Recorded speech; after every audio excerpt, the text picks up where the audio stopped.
أعوذ بالله من الشيطان الرجيم. بسم الله الرحمن الرحيم. السلام عليكم ورحمة الله وبركاته.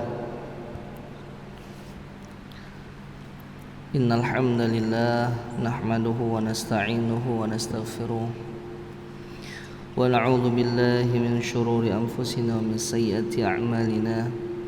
من يهده الله فلا مضل له ومن يضلل فلا هادي له.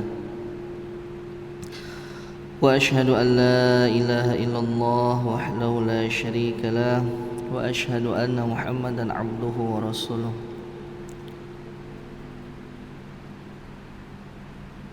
اللهم صل وسلم على محمد وعلى آل محمد.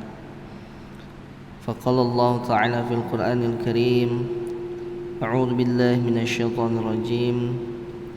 يا أيها الذين آمنوا اتقوا الله حق تقاته ولا تموتن إلا وأنتم مسلمون. قل هو الله أحد الله الصمد لم يلد ولم يولد ولم يكن له كفوا أحد.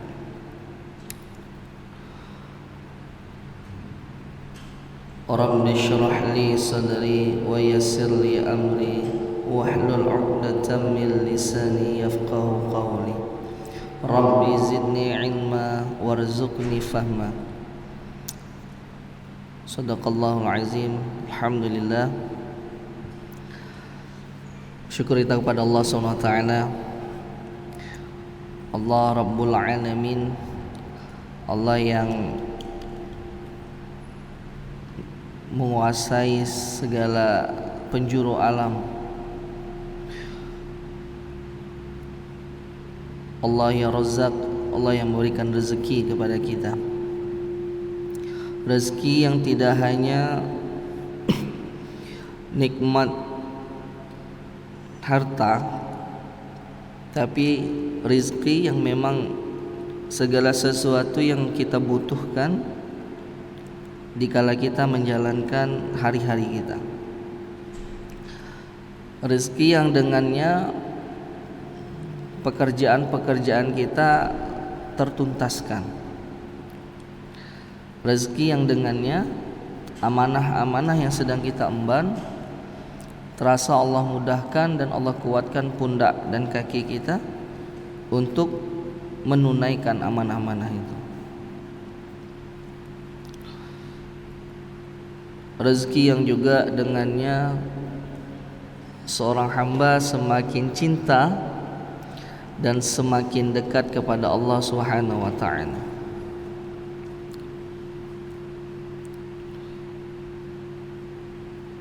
Banyak sekali kebaikan rahmat Allah Subhanahu wa taala yang diberikan kepada kita,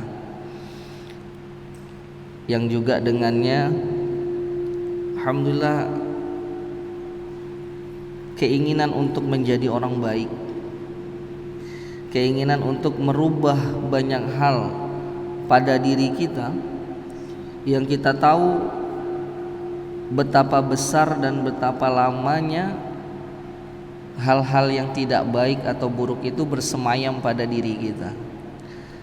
Ia tidak hanya bersemayam pada fisik kita, tapi juga bersemayam pada ruh, pada jiwa kita. Ketika keburukan-keburukan menjangkiti jiwa seseorang atau mengganggu ruh seseorang, maka udah jelas akan banyak hal yang akan terganggu pada kehidupan seseorang tersebut. Tidak ada lagi tujuan hidup, tidak ada lagi visi misi hidup, tidak ada lagi keinginan-keinginan untuk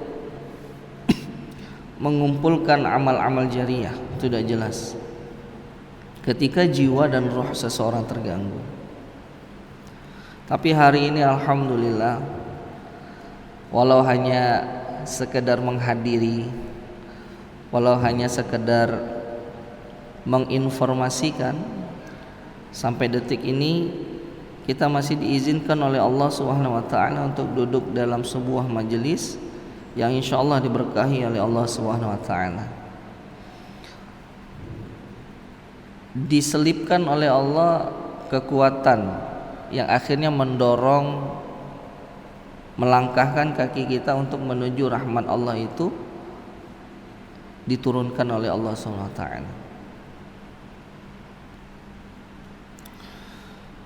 Alhamdulillah.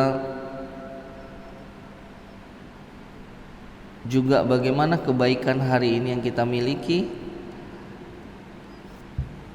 kita juga disadarkan sama Allah untuk bagaimana kebaikan ini bisa dirasakan oleh banyak orang. Kepala keluarga yang masih disadarkan oleh Allah tentang kewajiban dia sebagai kepala keluarga kepada anak dan istrinya. Seorang istri juga mendapatkan kekuatan untuk terus memperhatikan amanah anak yang dititipkan oleh Allah kepadanya dan yang diamanahkan suami kepadanya. Alhamdulillah, tidak ada lagi kata yang paling tepat bagi kita, tidak ada lagi sikap yang paling pas dari kita kecuali kita bersyukur kepada Allah Subhanahu wa taala. Saling mengingatkan tentang kesyukuran kita kepada Allah merupakan bentuk syukur itu sendiri.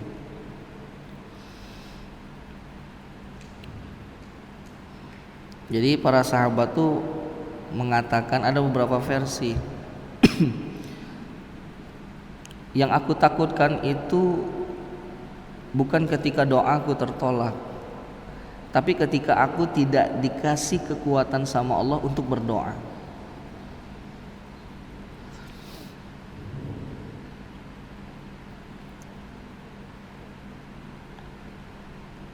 Sama juga dengan bersyukur. Bukan ditakutkan itu kita tidak, katanya sahabat itu tidak mendapatkan balasan dari syukur yang dia lakukan. Tapi yang paling dia khawatirkan adalah dia bukan menjadi orang yang bersyukur. Ketika sikap syukur itu diangkat, maka tanda-tanda keburukan dan musibah pada diri seseorang. Hari ini kita lihat juga kawan-kawan semua yang sama-sama kita belajar, kita menempah diri kita mengasah diri kita mencari dan mengharapkan keridhaan Allah Subhanahu wa taala di kondisi yang memang hari ini tidak ada kepastian. Kondisi yang tidak ada kepastian tentang kapan berakhirnya Covid ini, satu. Ketidakpastian bagaimana arah dan akhir hidup kita hari ini. Banyak sekali pertanyaan-pertanyaan yang demikian yang sejatinya sering muncul pada benak kita, juga pada hari-hari kita ketika menjalani hari-hari ini.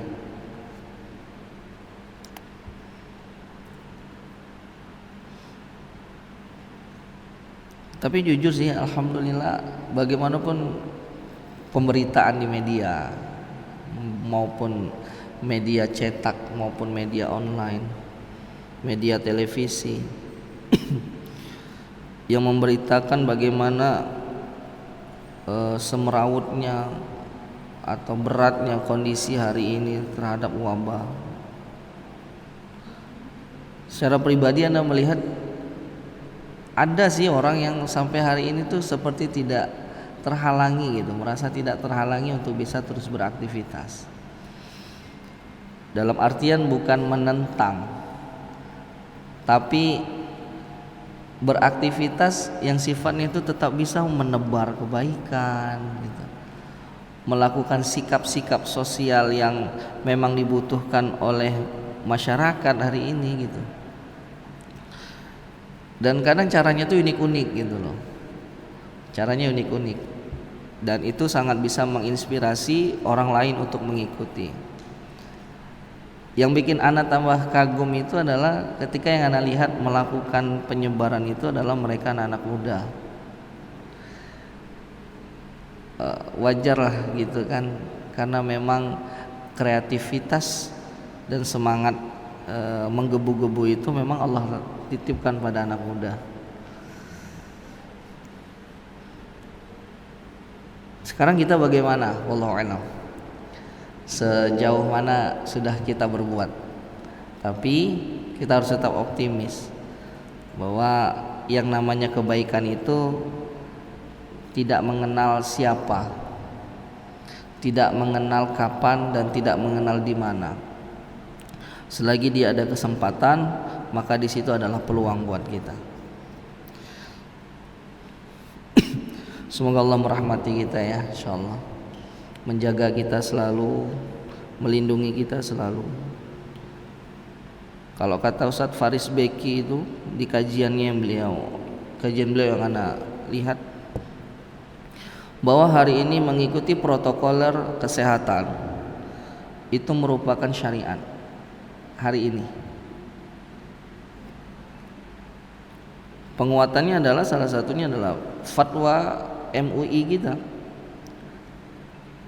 yang mendasarkan itu, sehingga perilaku kita terhadap COVID ini yang sifatnya mengikuti dan mematuhi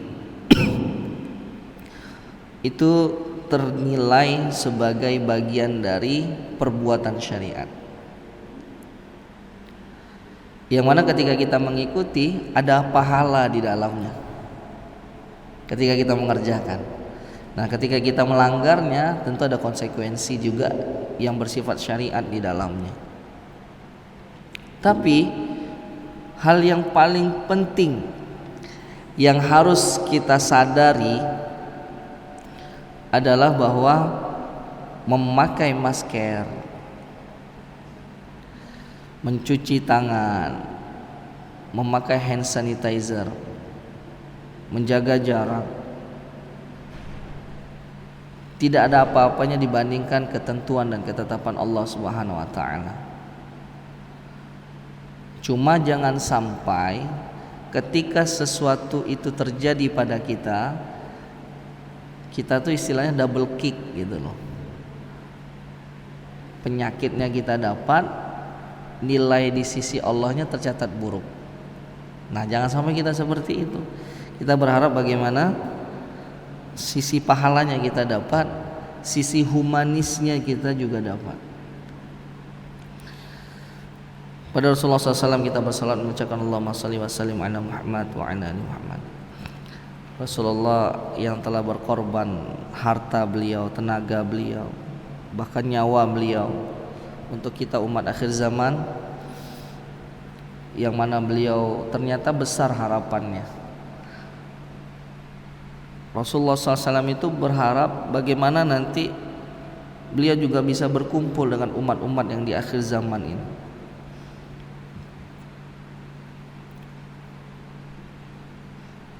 Keinginan beliau ini bukan omong kosong. Beliau berkata, ya memang benar. Yang beliau tunjukkan dengan bagaimana permohonan beliau kepada Allah Subhanahu wa taala supaya semua umat Rasulullah SAW ini dimudahkan nanti. Entahkah di proses sakaratul mautnya, proses di barzahnya, proses di yaumil akhirnya, di yaumil mizannya, sampailah nanti di padang mahsyar, dan sampai pada manusia nanti dipersilahkan menuju ke tempatnya masing-masing. Ini semua adalah keinginan besar Rasulullah SAW.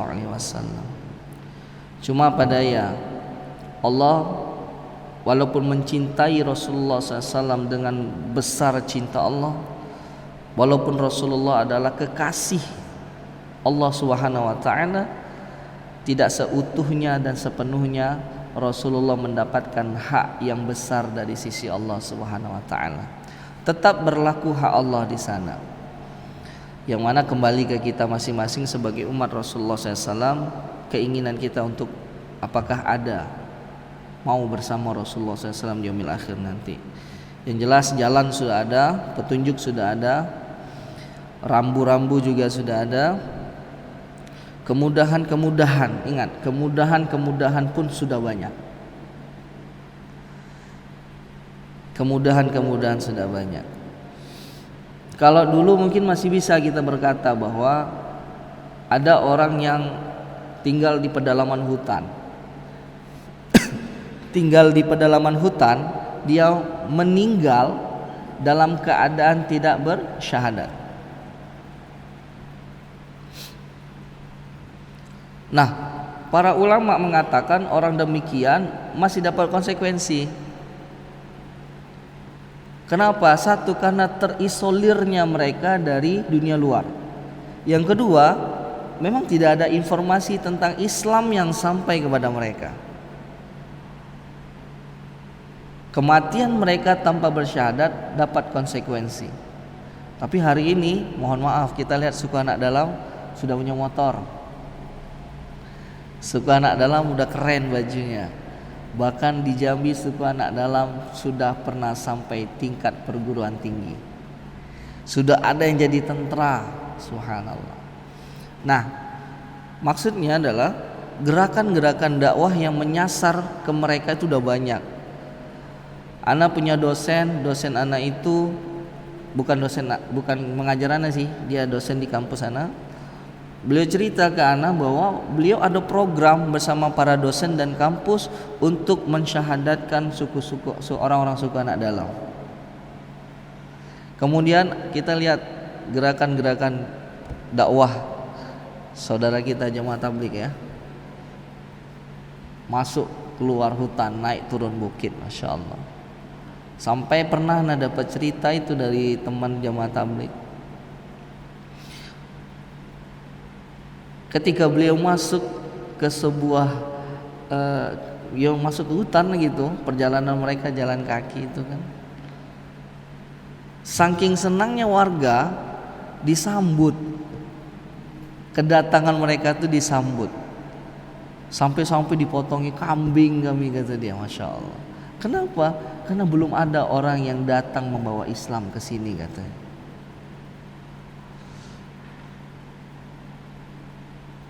Belum ada yang pernah mengajarkan kami tentang Islam.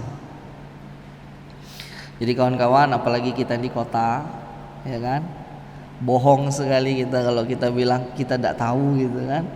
Nah, karena ada beberapa tipe orang, ada beberapa tipe manusia. Ini yang jadi penyakit kadang buat kita kan. Dia tidak tahu, tapi tidak mau tahu. Ya, itu yang pertama. Dia tidak tahu tapi tidak mau tahu.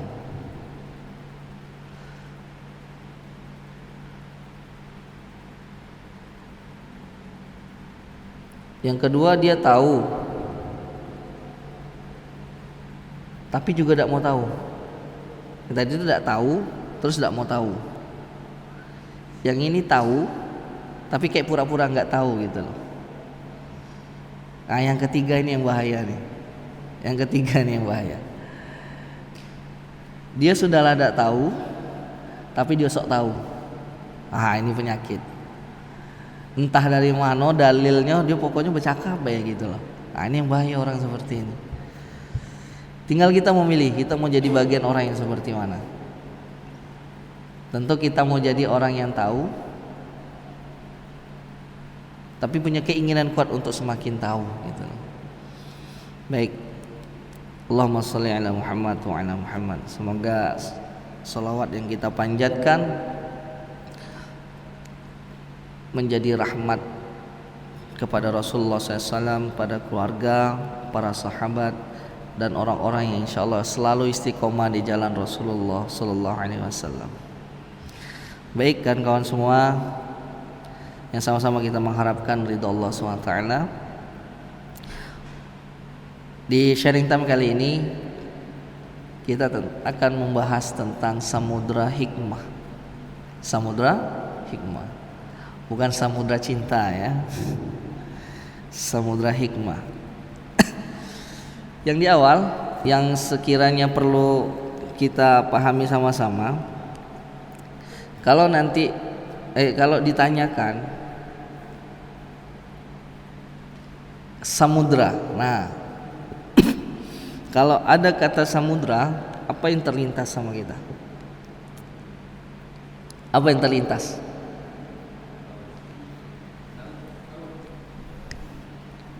Sejauh ini laut ya. Tapi sebenarnya samudra ini adalah mewakili makna bentangan atau hamparan yang luas. Bentangan atau hamparan yang luas.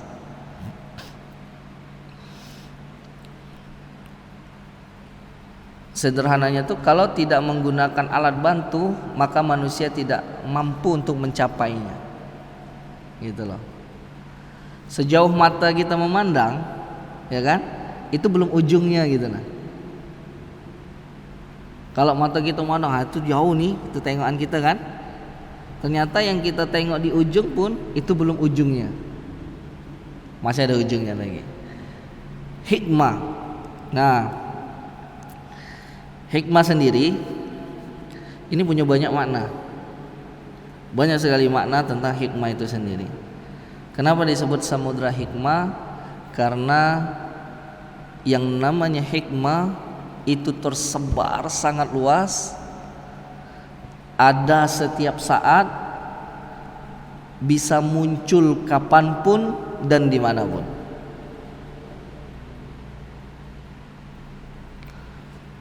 Nah, pentingnya lagi, hikmah ini adalah sesuatu yang sangat penting buat hidup kita. Kenapa penting? Karena di dalam hikmah ada pelajaran, ada nasihat, ada petuah. Kalau kata kita orang ini ya, orang tradisional tuh ada petuah. Ada pesan yang sangat-sangat kuat di dalam hikmah. Nah, persoalannya bagaimana kita mengungkap hikmah ini? Apakah kita sudah tergolong orang yang mampu mengungkap hikmah-hikmah ini? Nah, sebelum jauh ke sana, kita akan bahas sedikit tentang makna hikmah ini dari berbagai sumber. Tadi kalau samudra udah usah kita bahas lagi ya. Yang nama samudra udah jelas, singkatnya adalah sesuatu yang terhampar, yang terbentang luas, yang istilahnya itu tidak terukur oleh kita untuk mengetahui ujungnya. Artinya ini sangat-sangat besar, mewakili keadaan tadi. Hikmah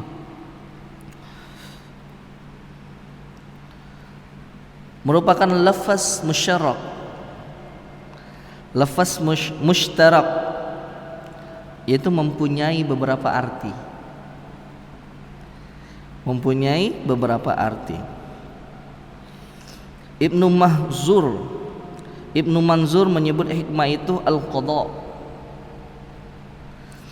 Al-qadha yang artinya adalah memutuskan. Qadhi. Kalau qadhi kan hakim. Qadha memutuskan. Sedang di Al-Mu'jam Al-Wasit, hikmah berasal dari kata hakama. Dari kata hakama yang bermakna melarang atau menghalangi. Nah, inilah kehebatan bahasa Arab. Satu katanya tuh luas sekali maknanya. Atau mana'a. Di dalam istilah hukumnya itu disebutkan bahwa hukum itu tidak berdiri atau tidak tegak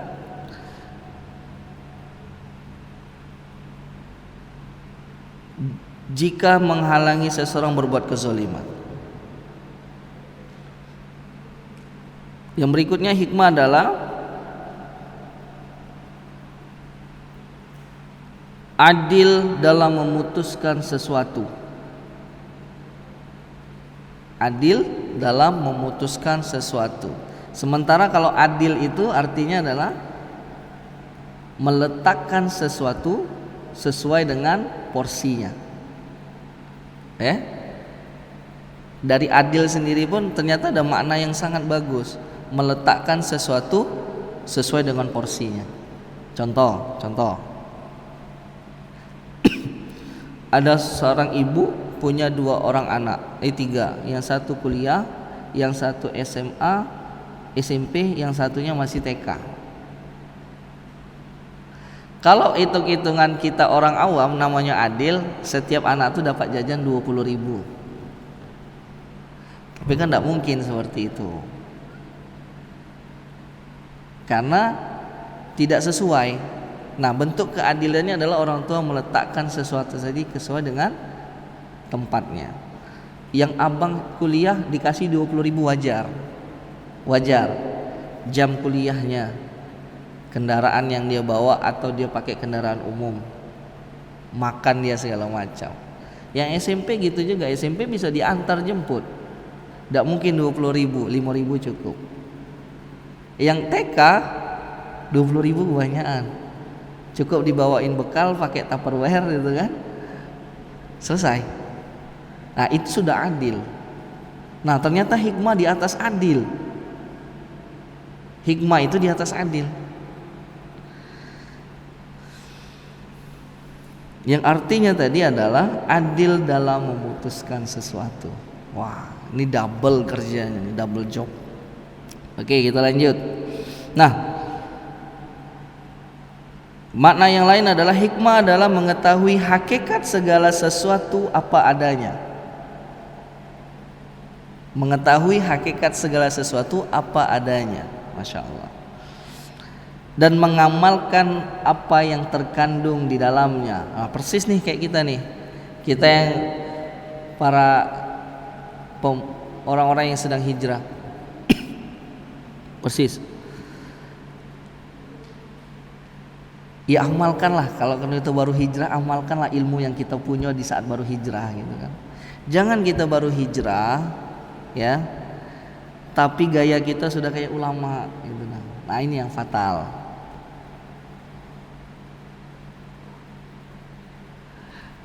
Umur 25 tahun ya,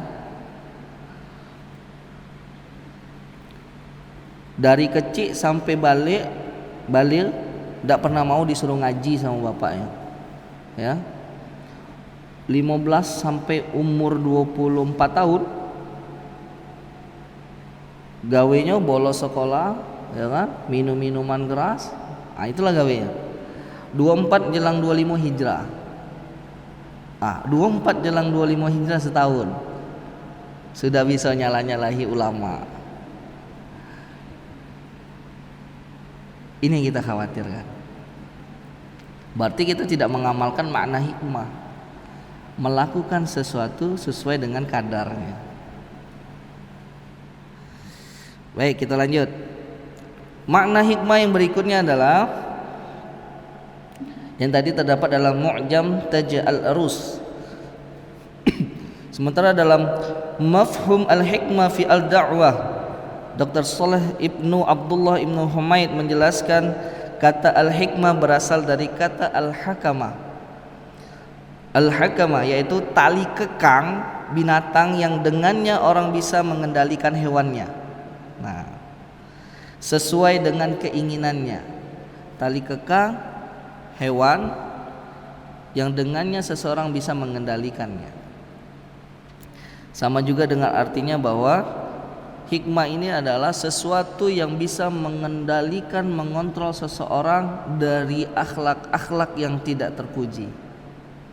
Subhanallah. Dahsyat sekali hikmah ini berarti. Yang berikutnya, makna hikmah dalam Al-Quran ini terdapat dalam surah Al-Quran, dalam Al-Quran surah Al-Baqarah ayat 231. Wa ma anzala 'alaikum minal kitabi wal hikmati ya'izukum bih. Kata Allah, dan apa yang telah diturunkan Allah kepadamu Alkitab dan Al-Hikmah As-Sunnah. Al-Hikmah As-Sunnah. Allah memberi pengajaran kepadamu dengan apa yang Allah turunkan kepadamu itu. Masya Allah. Nah, di sini juga hikmah berarti nasihat. Nasihat seperti dikatakan Ar-Razi mengutip pendapat Al-Muqatil, tafsir Mafatih Al-Ghaib. Hikmah juga bermakna pemahaman. Mengutip juga ayat Quran surah Maryam ayat 12 mengatakan, Ya Yahya khudil kitaba yaqu biquwwati wa atainahu lihukmi sabiyya. yang artinya hai Yahya, ambillah Alkitab Taurat itu dengan sungguh-sungguh dan kami berikan kepadanya hikmah selagi ia masih kanak-kanak. Pemahaman, pengetahuan. Selanjutnya Imam Ibnu Katsir menerangkan bahwa kami memberikan kepada Yahya pemahaman. Jadi makna tadi memberikan hikmah pada saat dia masih kanak-kanak, Imam Ibnu Katsir dalam tafsirnya mengatakan maknanya adalah pemahaman.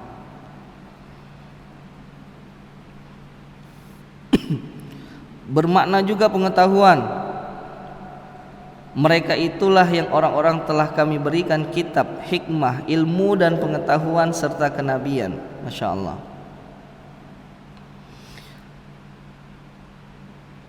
Nah, ada seseorang dia menulis tesis untuk S2-nya. Dia menemukan 11 makna kata hikmah, ada 11. Saya sebutkan satu-satu. Yang pertama, makna hikmah tadi adalah kenabian dan kerasulan, an-nubuwah wa ar-risalah. Yang kedua, tafsir takwil Al-Quran. Yang ketiga, memahami, nah ini yang penting, memahami rahasia dan detail-detail syariat Islam.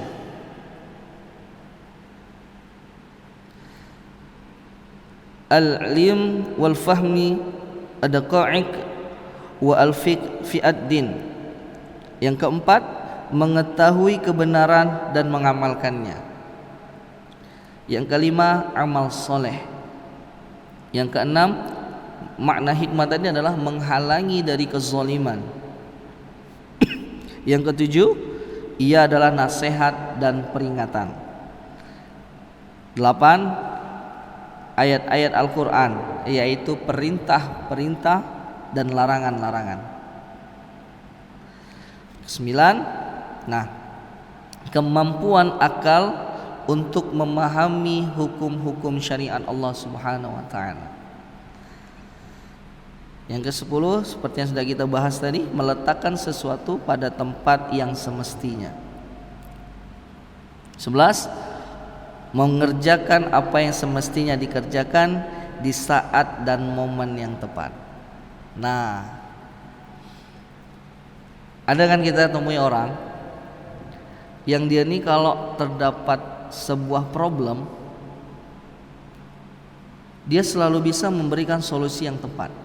Berarti pada saat itu dia sedang melakukan sesuatu berdasarkan hikmah yang Allah titipkan padanya. Atau kehadiran, lagi kumpul nih, datang seseorang. Nah, kehadiran dia nih mendatangkan kebaikan atau memecah persoalan juga pada saat itu. Maka dia datang bersama hikmah yang dia Allah titipkan pada dirinya. Kalau kita kayak mana?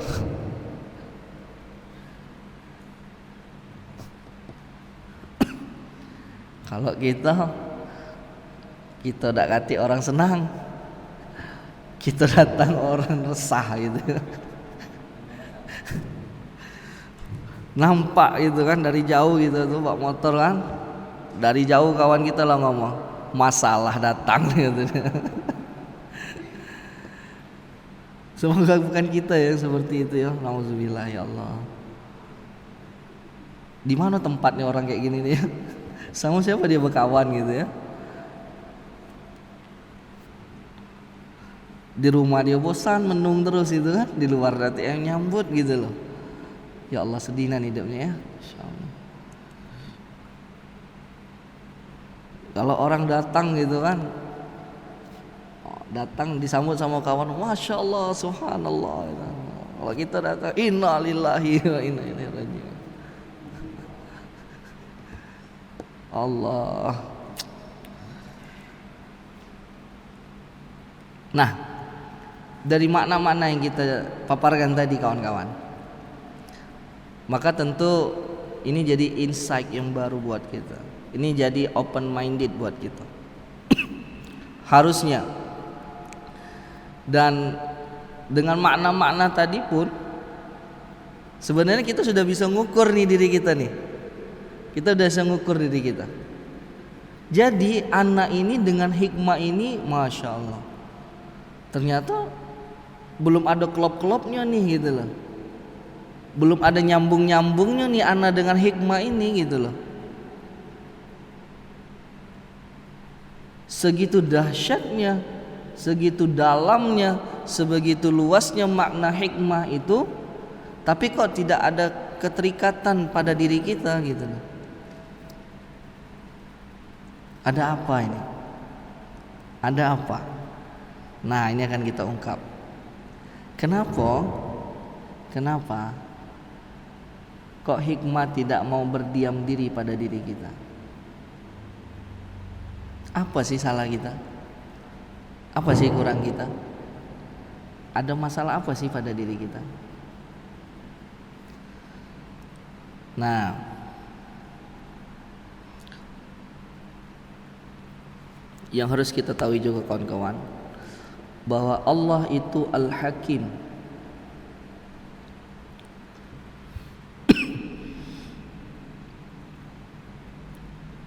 Al-Hakim ini punya makna juga tersendiri. Allah itu tidak akan melakukan sesuatu, menciptakan sebuah peristiwa kalau tidak ada hikmah di dalamnya. Tidak mungkin, mustahil. Pasti ada hikmah di dalamnya. Kenapa?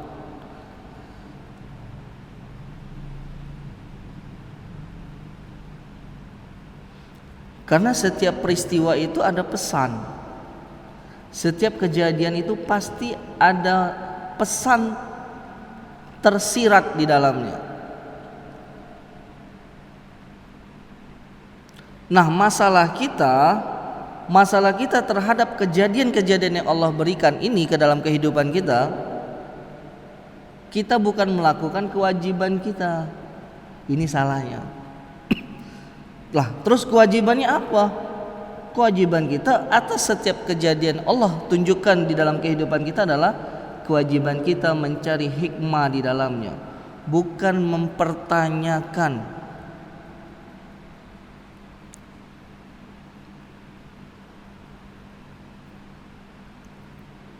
Apalagi sampai menyalah-nyalahkan hikmah itu tersendiri.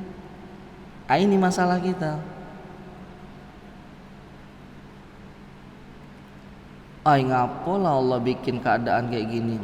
Itu jadi masalah. Sering kita berucap begitu. Ngapolah ini kejadian.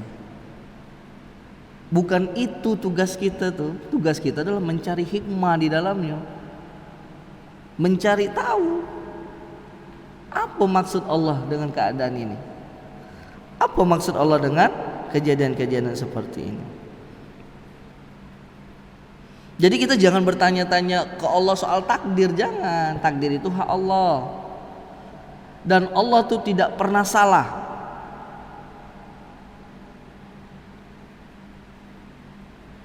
Dan Allah bukan tempat untuk dipertanyakan tentang segala sesuatu yang terjadi. Justru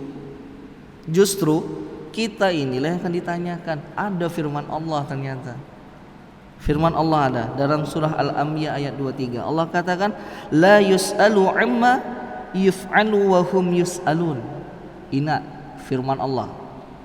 Kita ingat nih. Dia tidak ditanya tentang apa yang diperbuatnya Allah, tapi kitalah yang nanti akan ditanyakan.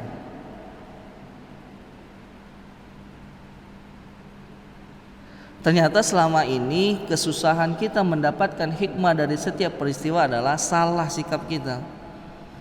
Cara kita pun terbalik. Cara kita terbalik.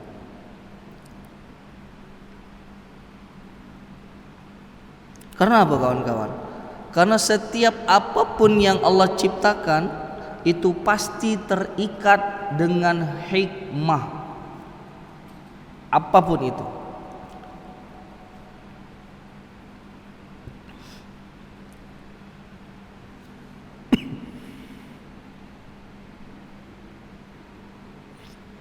Begini, kita pernah kan lihat orang pintar, orang pintar, bijaksana, cerdas, sopan, akhlaknya bagus. Perhatikan ketika dia berbicara. Perhatikan ketika dia berbicara. Apa yang keluar dari lisannya? Insya Allah yang keluar dari lisannya adalah kata-kata yang bermakna, mengandung nasihat. Sejuklah telinga kita mendengarnya. Bahkan kesejukan telinga kita mendengar ucapannya itu kadang sampai merasuk ke dalam hati kita. Ini manusia yang pintar, yang cerdas. Sementara Allah adalah zat yang menguasai segala ilmu di atas dunia ini. Allah yang menguasai segala perbendaharaan kata-kata dan kalimat di dunia ini. Jadi bagaimana mungkin apa yang Allah lakukan tidak mengandung hikmah di dalamnya? Logika sederhana buat kita. Selanjutnya, nah, Imam Ibnu Qayyim, beliau pernah mengatakan begini. Salah satu musibah, kata beliau, salah satu musibah para hamba Allah adalah ketika mereka lalai menangkap hikmah dari setiap kejadian dan peristiwa yang Allah tunjukkan di muka bumi ini. Intinya yang berkaitan dengan hidup kita secara langsung, yang di luar jangkauan kehidupan kita itu tidak. Tapi yang dekat dengan kehidupan kita. Nah, kita dinilai lalai oleh Ibnu Qayyim. Kalau dibilang lalai, berarti ini pertanda ada keburukan besar pada diri kita. Nah, beliau mengatakan bahwa apa yang terjadi ketika seorang hamba lalai dari hikmah yang Allah tetapkan di atas muka bumi ini. Nah, inilah yang akan diperbuat oleh manusia. Satu, dia hanya akan melakukan sikap mengeluh. Yang kedua, mengutuk keadaan, bahkan bersuudzon kepada Allah Subhanahu wa taala. Yang ketiga, menyesal saja yang dia kerjakan. Yang keempat, bahkan dia sanggup meletakkan di akalnya pandangan-pandangan buruk terhadap Allah Subhanahu wa taala. Kalau sudah begini mah bukan lagi sekedar kita lalai namanya, tapi bisa kufur nikmat kita kepada Allah Subhanahu wa taala. Terlalu jahat perbuatan kita. Kalau seperti yang dijelaskan oleh Imam Ibnu Qayyim tentang orang yang lalai terhadap hikmah yang Allah turunkan.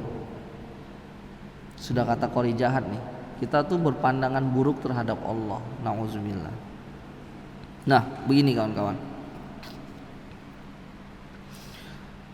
Setiap yang Allah ciptakan pasti ada hikmah. Contoh, kita lihat semut yang Allah ciptakan. Kita lihat semut itu berbaris, bergotong royong. Ketika akal tidak lalai terhadap hikmah di dalamnya, maka banyak sekali pesan yang kita tangkap. Gitu kan? Bagaimana kita melihat ada kerjasama dalam tata kehidupan semut, gotong royong, saling membantu. Jangan kayak orang yang guyon gitu kan. Tahu enggak katanya, pas semut ketemu itu saling berbisik katanya. Dia guyon gitu kan. Dia berbisik, aku ini Batman katanya. Aku ini Superman gitu, bukan. Itu mencontohkan kehidupan, bagaimana kehidupan bersosial. Ternyata dari kehidupan semut kita dapat hikmah. Itu satu contoh. Contoh yang kedua. Peristiwa Allah menciptakan alam semesta. Berapa lama? Berapa lama Allah menciptakan alam semesta?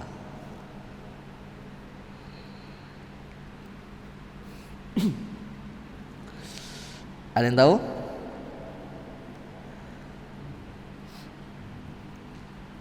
Pokoknya kalau segala sesuatu yang berkaitan dengan kekuasaan Allah biasanya tuh ganjil gitu loh. Angka 7, angka 3 gitu.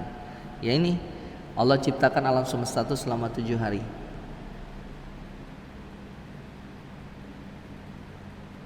Pertanyaannya, apa Allah tidak mampu menciptakan alam semesta ini dalam sekejap?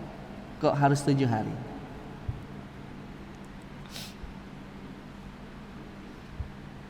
Kenapa?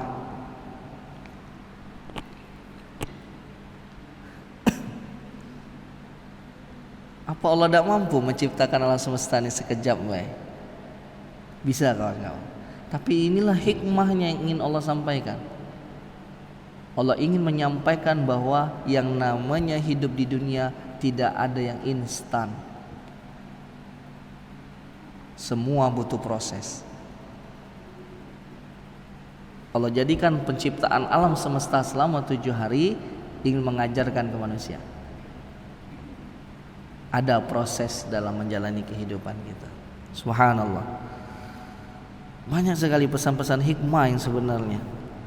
Makanya dari itu Imam Ibnu Qayyim pun kembali mengatakan, beliau katakan bahwa orang yang cerdas, yang beriman itu dapat melihat, mengambil hikmah dari setiap yang Allah tetapkan. Mungkin masih ingat ya apa yang Anda sampaikan pada sharing time sebelumnya. Ada usul fiqh yang mengatakan bahwa orang pintar itu adalah orang yang pandai menangkap pesan yang tersembunyi. Ternyata ada kaitannya dengan tema hari ini, hikmah itu. Hitung umur kita hari ini berapa? Ada yang 25, ada yang 27, ada yang 30, ada yang 35. Pernah gak kita bertanya, Ana udah di usia segini nih, udah berapa banyak sih yang sudah Ana tangkap untuk hidup Ana gitu loh. Dari setiap peristiwa yang Ana kejadian pada diri Ana, apakah betul-betul Ana mengambil pelajaran di dalamnya, atau kejadian itu berlalu saja tanpa ada pesan kehidupan yang bisa kita petik di dalamnya. Karena dirahmati Allah SWT, sama-sama kita mengharapkan keridhaan Allah.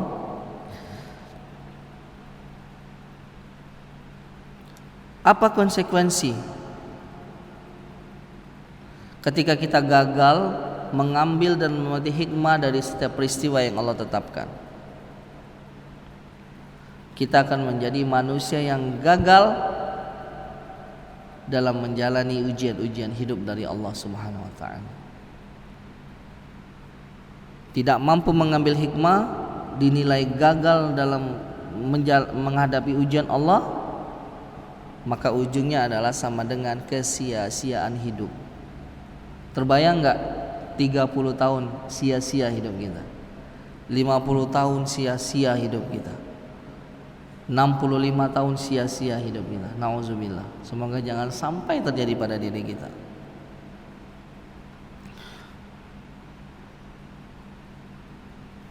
Ada kisah lagi kawan-kawan tentang ibu kepada anaknya. Kita kan sering dapat ini. Ada seorang ibu yang besar sekali cintanya kepada anaknya. Bahkan ada ibu tuh yang dia rela tak makan asal anaknya makan, yang tahan tidak tidur asal anaknya tidur. Beda dengan suami, beda, tidak bisa disamakan. Memang fitrahnya beda. Fitrah suami itu cari nafkah gitu kan. Kalau fitrah memperhatikan anak itu emang Allah titipkan pada seorang wanita gitu. Tidak bisa nanti kalian yang akhwat nanti jadi istri ngomong abang nih tidur begawinya, tidak bisa. Fitrah laki-laki emang kayak gitu. Tinggal kesadaran dirinya bela lagi. Yang memperhatikan itu adalah perempuan. Abang juga pernah melihat itu sendiri ke orang tua saya. Pernah satu peristiwa tuh yang kayak makan juga gitu. Jadi ibu Ana nih tidak mau makan dulu gitu. Tidak mau makan dulu, biar kami dulu yang makan gitu. Kalau ditanya sudah gitulah. Tapi kejadian begini pun sebenarnya Ana lihat banyak di kejadian di keluarga-keluarga yang lain, hampir semua pasti ada kayak gini. Ini biasanya terjadi ketika kehidupan rumah tangga itu sedang dalam keadaan sulit. Yang dimakan sedikit, yang mau makan banyak, yang dimasak sedikit. Nah, disinilah kebesaran dan kehebatan jiwa seorang ibu itu akan muncul di sini. Nah, seorang ibu saja bisa seperti itu, memberikan rasa cintanya yang besar kepada anaknya. Sementara Allah adalah yang memiliki cinta, yang menguasai perasaan-perasaan cinta itu Allah. Jadi bagaimana mungkin Allah tidak menitipkan banyak hal pada setiap peristiwa yang terjadi pada manusia.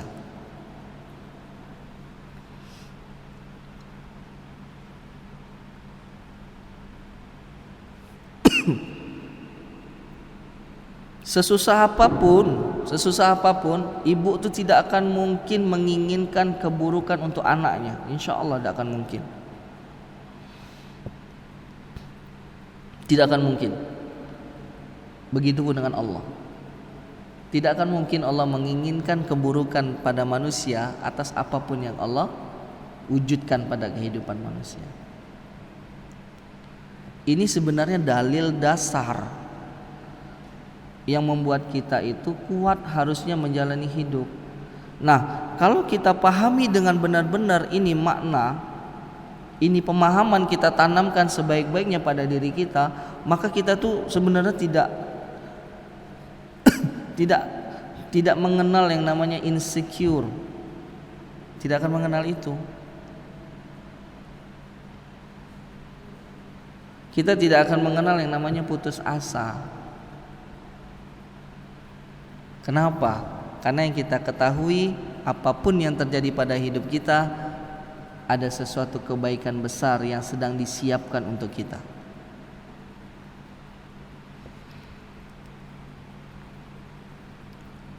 Sayangnya kita kan pengennya instan, kita pengennya cepat.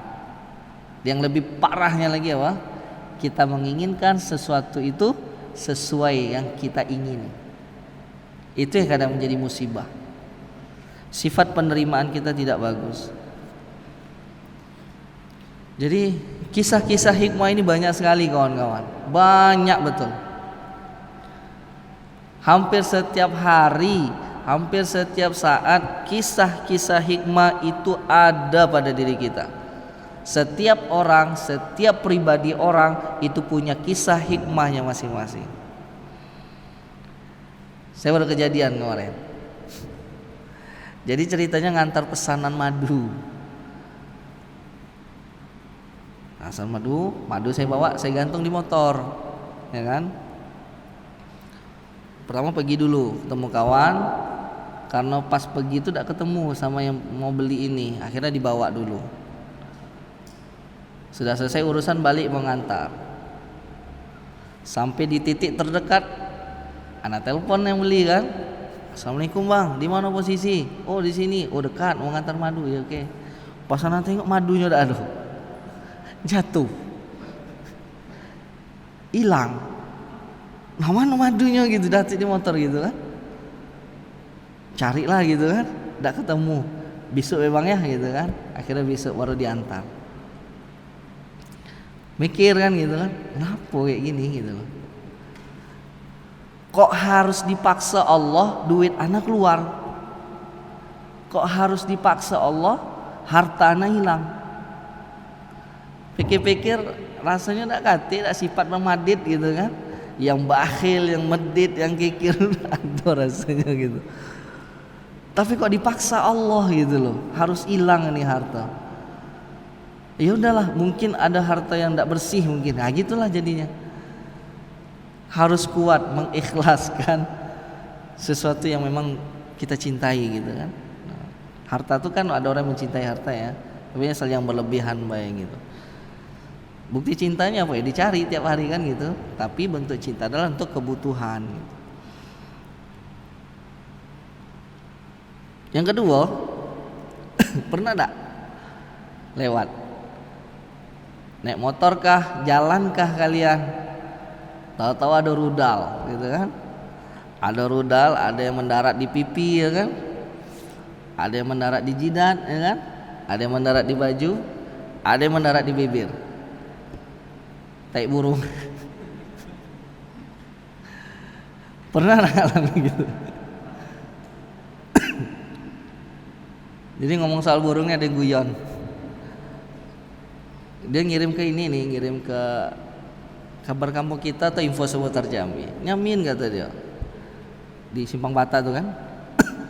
Biasanya sore di sini banyak burung betengger min tak katik min katanya. Karena PPKM dia gitu. Dia ngumpul biasa di situ kan. Tidak katik min katanya.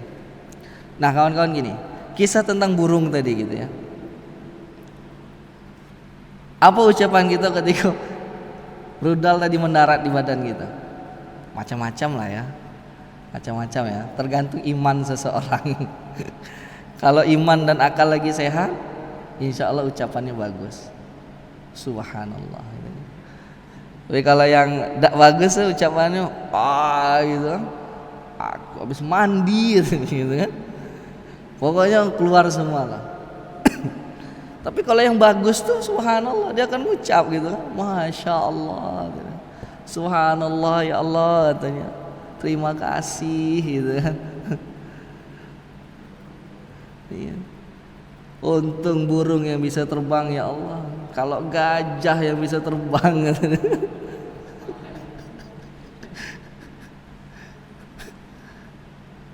Kebayang gak kalau gajah yang terbang dan kejadian yang seperti itu? Kalau atap jebol, itu kalau atap jebol loh ya? Kalau motor beat hancur kapnya. Allah Maha Adil ya kan. Yang Allah terbangkan tuh burung, bukan gajah, bukan badak ya kan. Subhanallah, semua ada hikmahnya ya.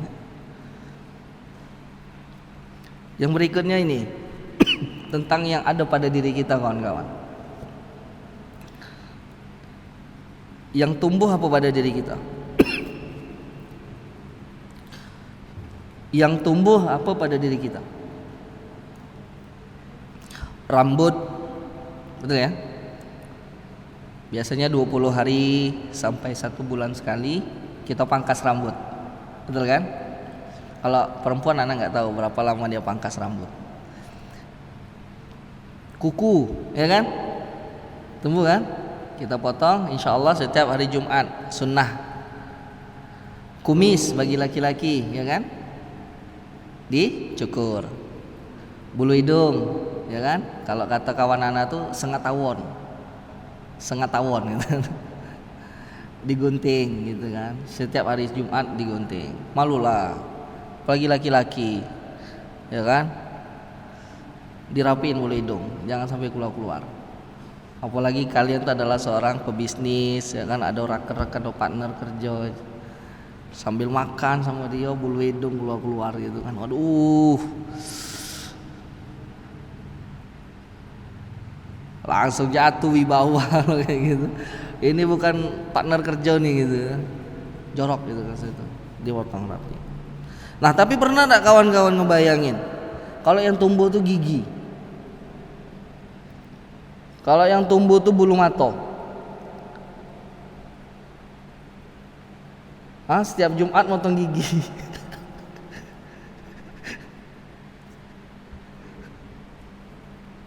Pernah enggak kebayang? Tapi sebatas inilah gigi kita tuh kan. Enggak pernah kan gigi kita sampai dagu kan? Ada tak gigi bawah sampai ke hidung? Enggak ada. Allah Maha Adil. Ada tak bulu mato gitu tuh sampai ke dagu gitu? Sebatas itulah bulu mato gitu tuh. Kalau tumbuh macam ini gitu nak nengok tuh kan gitu. Subhanallah.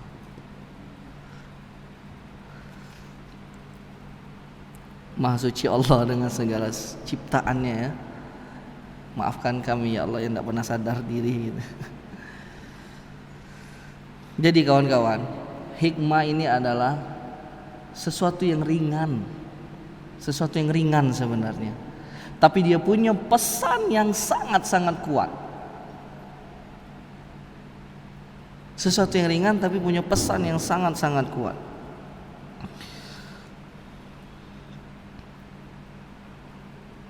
Nah, uniknya hikmah ini, nah ini hal penting. Uniknya hikmah ini kawan-kawan, dalam satu hikmah itu kita bisa menarik berbagai macam pesan di dalamnya. Dalam satu hikmah kita bisa menarik berbagai macam pesan di dalamnya. Pertanyaannya, kok bisa begitu? Kenapa bisa satu hikmah itu ditarik banyak pesan tersirat di dalamnya? Ternyata jawabannya adalah tergantung kebersihan dan kebaikan hati dan akal seseorang. Semakin baik dan bersih hati dan akal seseorang, maka akan semakin besar dan dalam makna hikmah yang bisa dia tarik di dalamnya. Kalau tidak ya standar-standar aja. Kita ingat apa yang dikatakan oleh Imam Syafi'i rahimahullah, yang beliau katakan tentang ilmu dan hati, bahwa ilmu itu adalah cahaya. Jadi ilmu hanya menempatkan tempat yang bersih, cahaya hanya menembus tempat yang bersih, yaitu di mana? Hati. Kalau hati seseorang kotor, hati seseorang hitam, maka tidak akan masuk cahaya ilmu ke dalamnya. Ini berkaitan dengan hikmah ini. Semakin bersih hati dan akal seseorang, maka akan semakin mampu dia mengambil pesan hikmah di dalamnya. Semakin besar nilai pesan di dalamnya bisa diambil. Nah, di sini kita ukur diri kita masing-masing. Nah, pertanyaan berikutnya, jadi apa yang membuat kita itu tidak mampu mengambil pesan yang besar di dalam hikmah itu? Itu tadi ada sesuatu yang tidak bersih, dan ternyata tidak sedikit manusia yang belum selesai dengan dirinya sendiri. Tidak sedikit manusia yang belum selesai dengan dirinya sendiri. Terus bagaimana Bang caranya untuk kita bisa menyelesaikan kita dengan diri kita sendiri? Nah, ini apalagi kalau bukan kita melakukan taqarrub ilallah, mahabbatullah. Ana bukan endorse ya. Mahabbatullah itu cinta Allah yang harus kita gapai. Melalui apa? Amal-amal ibadah kita kepada Allah SWT. Ana akan ceritakan satu kisah tentang bagaimana kebersihan hati dan kehebatan akal dalam menggali hikmah Allah SWT. Kisah Muhammad Al-Fatih. Berapa usia Muhammad Al-Fatih ketika jadi panglima?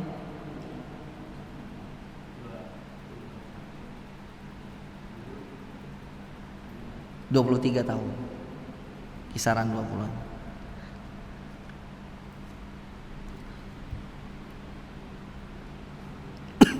Jadi kisah awalnya tuh gini, disingkat aja ya, anda potong-potong. Jadi diutus dulu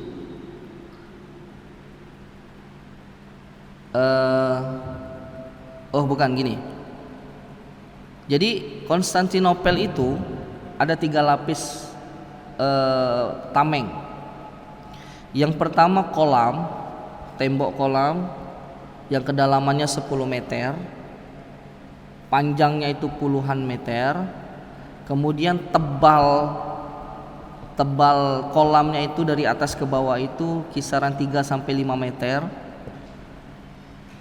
Kalau berhasil lewati ini, nanti akan ketemu lagi tembok tingginya sekitar 8 meter. Yang di situ sudah siap pemanah yang ngelempar minyak, yang ngelempar api. Kalau ini lewat, masih ketemu lagi tembok tingginya belasan meter.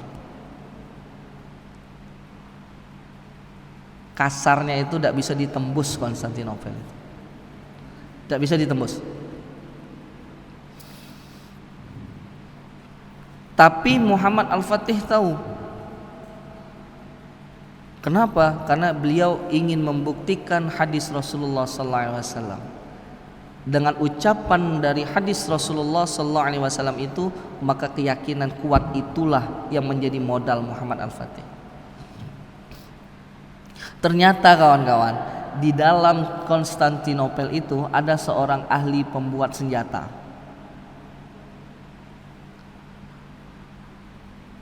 Dia tuh dikontrak sama Konstantinopel, tapi tidak dipekerjakan, udah setahun nganggur gitu loh. Dikarenakan Konstantinopel tidak ada duit katanya, tidak ada duit yang cukup untuk membiayai ini. Informasi ini sampai ke Muhammad Al-Fatih, dan orang ini ternyata setuju. Kata Muhammad Al-Fatih, aku mau dibikinkan meriam yang besar. Meriam yang besar. Langsung terbesik si pembuat senjata tadi. Apakah kau ingin menghancurkan Konstantinopel? Iya, katanya. Pas nian, kata dia. Kenapa? Karena aku dianggurin setahun di situ, kata dia. Aku butuh segini, kata dana segala macam. Aku bayar 4 kali lipat, kata Muhammad Al-Fatih. Aku bayar 4 kali lipat. Dibuatlah nih, panjangnya 5,4 meter. Tapi dibagi dua, disambung. Bahannya adalah besi dan tembaga. Jadi ditembakkanlah, tum. Pelurunya nyusap ke dalam tanah 2 meter. Hebat, kata Muhammad. Tapi aku butuh yang lebih besar lagi dari ini. Buat 2 kali lipat, kata Muhammad Al-Fatih. Kaget kan gitu. Gimana caranya, kata dia. Terserah kamu, kata dia. Diserahkan ke dia. Jadi dia pakai pola, pernah enggak kawan-kawan nengok orang bikin benda-benda dari bahan timah? Tanah dibentuk, lalu disiram gitu kan. Setelah dingin diangkat. Jadi kan? Begitu cara mereka membuat meriam yang ukuran itu 8,4 meter. Sama bahannya. Jadi cara mereka buat adalah mereka gali tanah kan, jadi 2 kan, jadi sekitar 4 meter satunya tuh gali tanah, dibentuklah kayak meriam tadi, tanahnya tadi digali besar, diameternya sekitar 0,7 meter atau berapa lah, digali baru dimasukin, akhirnya jadi panjang 8 meter tadi, dibawalah ke tembok tadi. Sampai di sana tanggal 4, tanggal 5 istirahat, tanggal 6 baru eksekusi. Tahu tidak kenapa tanggal 6? Karena tanggal 6 hari Jumat. Kapan mereka mengeksekusinya? Mereka mengeksekusi penggempuran itu setelah matahari tergelincir, selesai sholat Jumat. Kenapa? Karena selesai sholat Jumat, pada saat sholat Jumat seluruh kaum muslimin mendoakan orang-orang yang di garda depan. Setiap hari Jumat kaum muslimin yang mengerjakan sholat Jumat mendoakan orang-orang yang di garda depan. Jadi mereka bergerak selesai sholat Jumat. Langsung tum digempur. Naasnya baru ketahuan ini senjata. Reloadnya itu 7 jam.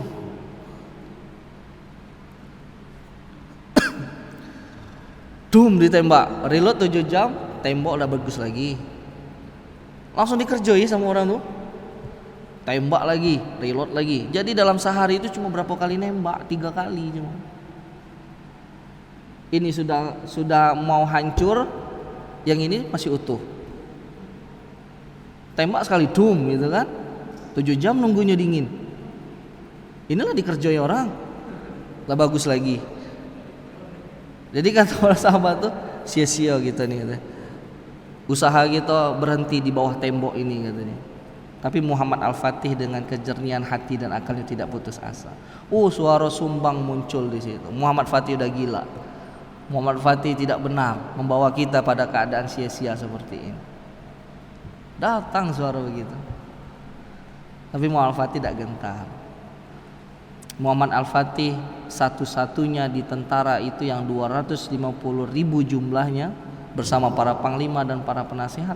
Hanya Muhammad Al-Fatih satu-satunya yang tidak pernah tinggal sholat tahajud sejak dia akil balik.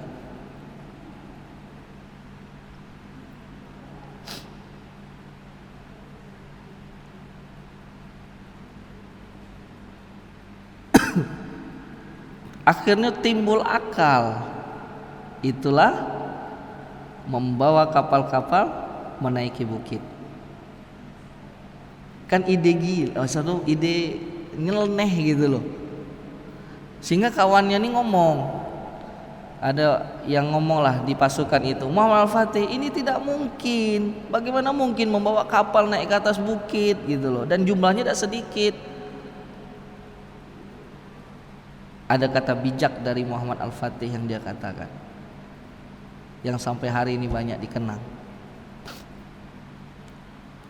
Jangan kau katakan tidak mungkin sebelum kau mencobanya sampai mati.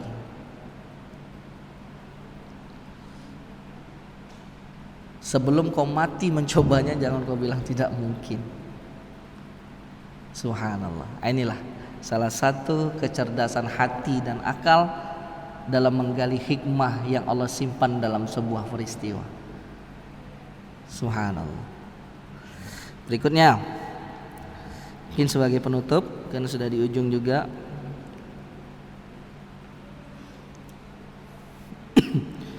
Ana akan ceritakan lagi beberapa kisah hikmah yang insya Allah jadi mudah-mudahan jadi pengasah dan merangsang kita untuk mampu menggali hikmah yang Allah titipkan pada setiap peristiwa.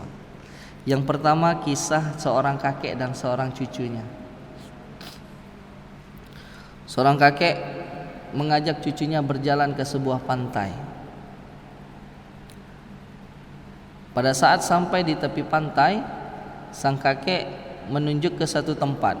Wahai cucuku, kau ambil itu. Kau ambil itu, dan tuh kau ambil air. Si cucu ini adalah cucu yang penurut pada kakeknya, karena kakeknya adalah orang yang baik. Diambil sama cucunya, diambil air pantai itu, dibawa ke kakeknya, habis. Ternyata yang disuruh diambil kakeknya ambil adalah sebuah tampah yang dia bolong-bolong dan dia kotor karena ditumpukan sampah. Kalau istilah kita tuh kayak tudung saji gitu nah. Kan ada jaring-jaringnya ya, kotor. Ambil lagi katanya. Ambil lagi. Berhenti cucunya kan. Wahai kakek, bagaimana mungkin aku bisa mendapatkan air kalau aku menggunakan tempat seperti ini? Tidak mungkin kakek. Pada saat itu si cucu mengeluhkan tentang susahnya dia belajar Al-Quran. Sekarang kakeknya bertanya ke cucunya, sekarang coba kau lihat bagaimana tampah itu, bersih kayak tadi, bagaimana tadi kotor. Begitulah dalam kita mempelajari ilmu, walaupun susah dapatnya, tapi yakinlah tetap ada kebaikan yang bisa kita ambil di dalamnya. Airnya nggak ada memang, tapi tampaknya jadi bersih. Satu. Yang kedua, cerita seorang nenek yang berkaitan dengan waktu. Berkaitan dengan waktu.